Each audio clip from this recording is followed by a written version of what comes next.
సోదరులారా, pension review committee ఎదుట NFIR ద్వారా ఎన్పిఎస్ సబ్స్క్రైబర్ యొక్క గ్యారెంటీడ్ పెన్షన్ కోసం ఎంతో కృషి చేశాం.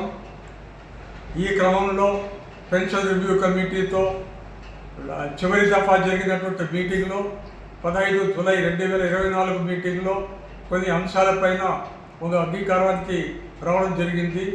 అదే క్రమంలో ప్రధానమంత్రి నరేంద్ర మోదీ గారితో, ఫైనాన్స్ మినిస్టర్ నిర్మలా సీతారామన్ గారితో ఈనాడు మీటింగ్ చేశాం స్టాండింగ్ కమిటీ సభ్యులుగా. ఆ మీటింగ్లో 15 జూలైన ఏవైతే ఒక కాన్సెన్సస్ సాధించామో వాటిపైన ఒక ఆమోదం లభించింది, క్యాబినెట్ నిర్ణయం వచ్చింది.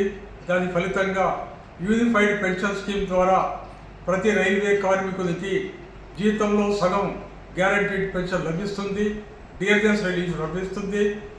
తర్వాత ఫ్యామిలీ పెన్షన్ కూడా పెన్షనరు చనిపోయిన పెన్షనర్ యొక్క పెన్షన్లో 60% ఇచ్చే విధంగా నిర్ణయం తీసుకున్నారు. ఇది చాలా వరకు మనం స్వాగతించాలి. ఇంకా మిగిలిపోయిన అంశాలు ఉన్నాయి.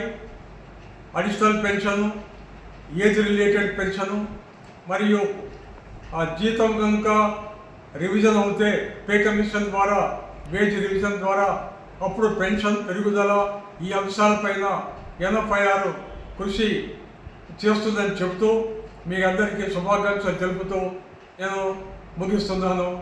Thank you. జై హింద్, జై ఎస్ఆర్ఈ సంఘ్, జై ఎన్ఎఫ్ఐఆర్.